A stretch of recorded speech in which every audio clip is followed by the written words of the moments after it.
So to fix the issue, we have to go to the folder. So this is a folder where I got the SQL file, and I just want to drag and drop it in my text editor here like this. So the reason I'm doing this is I don't want the table create. I don't know why it does this. It's supposed to put, if you want to keep this, excuse me, you can put an if statement and say if not exists like this. So once you say create table if not exists payment, then it's going to check if the table exists or not and try to create it. So in our case, it does exist, which is cool. So it will ignore that. And then here the problem is the IDs are already set. So we don't want that. So what I will do is remove the IDs here. I'll remove this one and remove that one as well. And remove the ID column from this section as well, like this. Good. So alter table payments. I don't know if this is required. I don't know if, yeah, these are going to cause errors because they already are set if it exists. And then alter table payments as well. Okay, so instead of all this, I just copy this part here where I removed the IDs, and then I will come back to my section here, go to the SQL tab, and then paste. So the reason I remove those is because obviously to not allow me to have duplicate IDs. So let's run that. Okay, so if I now go to the browse section here, you see that I have now 3 records, which is good. So let's do something similar with the what's the other one? Payments. The other one was orders. So orders SQL, drag that, and let's paste it here. So I don't want to replace the existing orders, I just want to add new ones. So I will remove the IDs here as well, like this, like that, like this. And then remove that ID as well from the columns. And then I can now copy all this, copy, come back here and go to orders. Yeah, so we do have a select number of orders here that maybe some of them will even collide here, but we have up to number 13 here, just so we are sure what we've added new. And then let me paste right there and go. Okay, so that's done. Let's go to browse. So we had up to 13. Now we have all these. So there's 5, 6, 7, 5, 6, 7, which we don't have here. So it's all good. Alrighty then. So at this point, we are good to go. So now we can use the local version because we've transferred the data. So let me open a new tab here. Go to localhost eShop public. There we go. Hopefully I have, okay, everything seems to be running.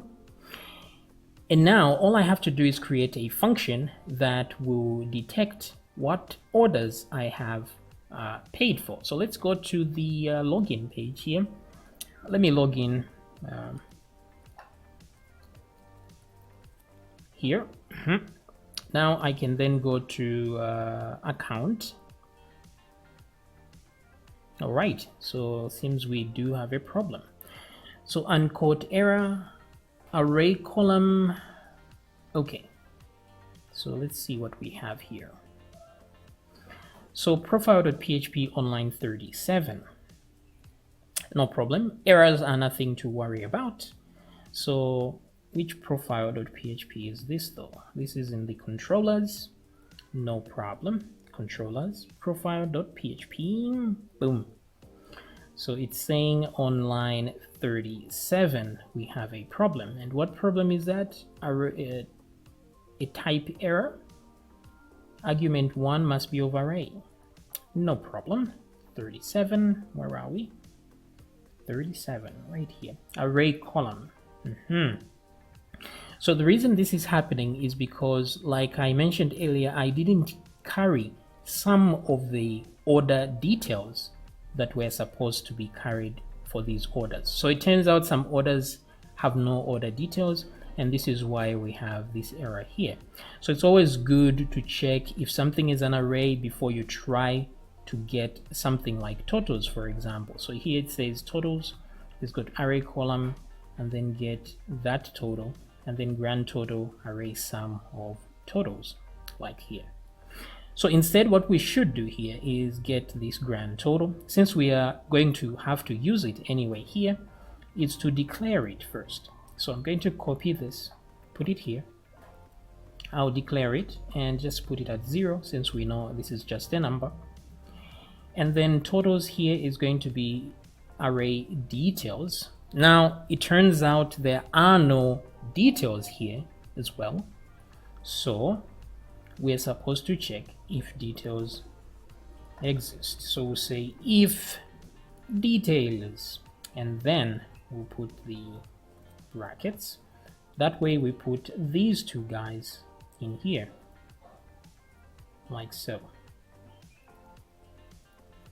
So let's see if that gets rid of the error. Okay, so it actually does.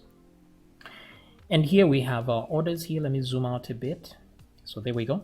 So the only thing we need now is a another column here for payment status, and then we can show if this was paid for or not.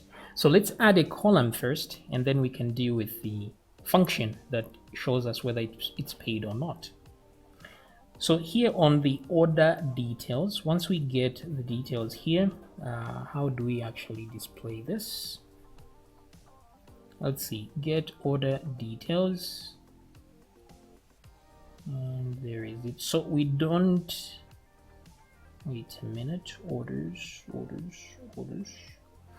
Okay, so let's go to the profile view. So down to views and eShop, and this is not the admin section, just the profile.php. And let's come down here to profile data. No. Let's come to orders right there. Alrighty then. So right here where we're creating the table, let's just add one more column. So there's mobile here, and let's add one more here, mobile data, and this one is status, like so. So you can write whatever you want, paid or something, but for now it's just going to be status. And here we're going to create a variable called, this is a particular order, one order at a time. We're going to have to check one order at a time. So right here on this point, I'm just going to put some PHP tags like that and close that. And here I will say, let me create a variable for status. Status is equal to, we'll always start with not paid, like that. And then we will do some reading, and if it turns out that we are paid, then we're going to say, okay, it was paid for. But then we will change this to, actually, maybe let me leave it like this. We can just put a function here. Let's do a function called isPaid, like that. And we have to know if this order was paid for. So let's just get the entire order and pass it in there, like so. So status is equal to isPaid. So this will return either paid or not paid as a string. So I'm going to copy that status here and take it here. And let's put it, let's replace mobile here. Wait a second. Okay, so let's make a duplicate here to this, duplicate, and then the second one we're just going to put status, like this. Now we don't have this function isPaid, but not to worry. Let's create a dummy first by going to the core and functions, and right about here let's add function. So we say function isPaid, like so, and we'll get an order. For now, we just want to return one thing, which is not paid, like so. Okay, so it's up to you the messaging you want to write there. But if I now come back here and refresh my page, I should have a status here which says not paid. Not paid, not paid, not paid.